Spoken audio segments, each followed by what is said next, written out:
Waandishi wengi wa habari hawawezi kusema haya hadharani, lakini huu ndo ukweli halisi wa kuhusu ndani ya vyumba vya habari, newsroom. Jambo la kwanza, kila mtu anatakiwa kuwa neutral. Unatakiwa kuwa neutral, yani kwamba kwa mfano kama kuna topic inaendelea, kuna mada ni kubwa, labda ni kubwa kwa kitaifa, kubwa kwa kimataifa, na wewe una maoni yako. Lakini unatakiwa kuwa makini na usionyeshe maoni yako, sio tu kwa watu wa nje kama mitandaoni au wapi, lakini hata kwa mhariri wako. Unatakiwa usionyeshe maoni yako kwamba mimi naona huyu amekosea au naona hivi ndio vizuri. Kuwa makini, usionyeshe, ndio unavyotaka.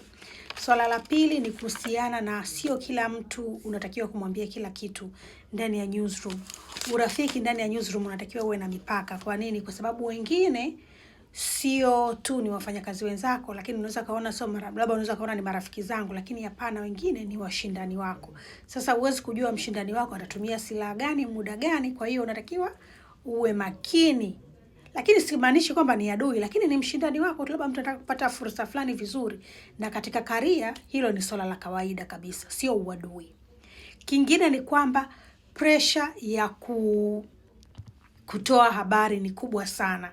Kwa hiyo tunakuaga na vitu viwili ambavyo ni vikubwa. Je, niwe wa kwanza kutoa taarifa hii au niwe wa kwanza kutoa au niwe na taarifa sahihi?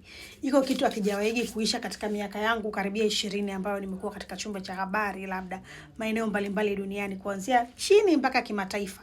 Kote tatizo linakuaga ni hilo moja. Kwa hiyo hili ni swala ambalo natakiwa uwe nalo makini, usijaribu tu kuwa wa kwanza kusema alafu ukasema kitu cha uongo. Kwa hiyo jaribu kuwa msema kitu cha uhakika. Lakini kingine ambacho ni ukweli ambao naumaga siku zote, inauma kwenye moyo, ni kwamba sio kila habari itaona siku. Yani sio kila habari zote uwaga zinatoka. Habari nyingine uwaga zinatupwa kwenye kapu. Unaweza kuwa umefanya story yako hata wiki nzima, lakini kuna vitu vinaweza zisikae vizuri, kwa hiyo habari yako ikatupwa kwenye kapu. Na it's not a personal issue, yani sio kwamba ni labda mtu unaonewa au nini. Ni kitu ambacho kinatokea katika newsroom. Cha nne ni kwamba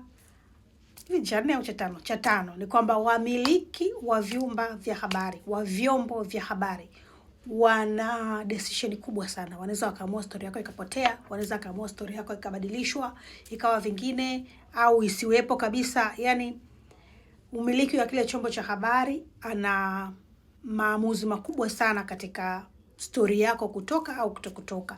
Na hii inaendana na kwamba labda sera zake au vile vile interest zake ambazo unaweza ukawa unazijua au uzijui. Kwa hiyo ukiwa unataka kuingia katika vyumba vya habari, haya ndio mambo ambayo unatakiwa kuyajua. Na kama ulikuwa unafikiri kama kwenye chumba cha habari ni sehemu tu ya kusema habari za ukweli peke yake, now you know kwamba kuna hivi vingine pia vipo ndani ya vyumba vya habari.